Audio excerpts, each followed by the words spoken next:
Eh bien, chers élèves, bonjour. Nous nous retrouvons à cet instant en grammaire. Et là, notre leçon de grammaire porte sur la subordonnée interrogative indirecte.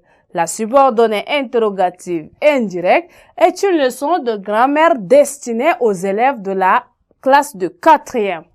Et là, avant de démarrer, je vais vous demander de prendre vos cahiers et bics pour noter quelques explications. Et là, à la fin de ce chapitre, chaque élève serait capable d'identifier la subordonnée interrogative indirecte dans les phrases. Eh bien, nous allons donc prendre notre petit texte introductif qui dit « Je me demande comment je ferai pour leur répondre. » Je me demande comment je ferai pour leur répondre. Dis-moi si tu sais utiliser cette radio. Dis-moi si tu sais utiliser cette radio. Voilà notre texte introductif. Eh bien, nous allons revenir à notre leçon. Eh bien, la subordonnée de l'interrogation indirecte est la transformation d'une phrase interrogative. La subordonnée de l'interrogation indirecte est donc la transformation d'une phrase interrogative. Et donc, dans la subordonnée interrogative indirecte, le verbe se met à l'indicatif s'il exprime un fait réel. Et là, exemple, nous disons, dis-moi qui a envoyé la radio. Dis-moi qui a envoyé la radio. Voilà. Dis-moi qui a envoyé la radio. Donc ici, la subordonnée interrogative indirecte, le verbe se met à l'indicatif. Dis-moi.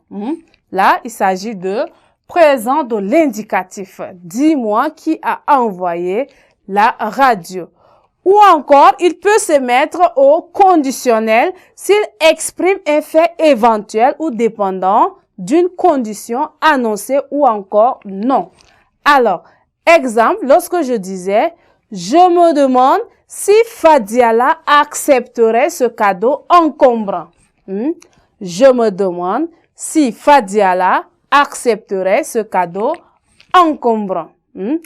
Le verbe de la subordonnée interrogative indirecte se met également, peut-être également, un pronom interrogatif. Un pronom interrogatif qui, que, les pronoms interrogatifs qui, que, ou encore quoi, lequel, etc.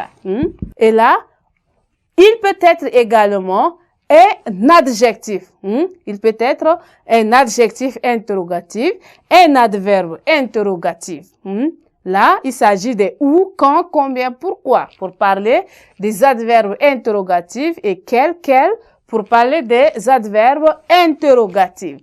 Les propositions subordonnées interrogatives indirectes correspondent à une phrase interrogative de style direct. Et là, les propositions subordonnées dépendant du verbe sont généralement compléments d'objet direct du verbe de la principale que l'on ne peut ni supprimer ni déplacer. Alors, notez bien, la subordonnée interrogative indirecte ne se termine pas toujours par un point d'interrogation, sauf si la proposition principale est une interrogation directe. Exemple, je dis, est-ce que vous savez si la radio lui plaît? Exemple 2. Est-ce que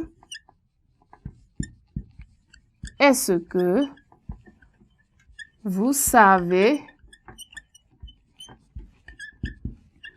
si la radio lui... Voilà. Dans ce cas, il y a point d'interrogation. Est-ce que vous savez si la radio lui plaît? Et la subordonnée interrogatif indirect se trouve après des verbes exprimant une interrogation ou encore une connaissance, une ignorance, une communication d'information. Eh bien, chers élèves, nous sommes donc arrivés au terme de notre séquence. Nous allons donc continuer notre leçon dans la prochaine séquence avec d'autres rubriques. Eh bien, merci.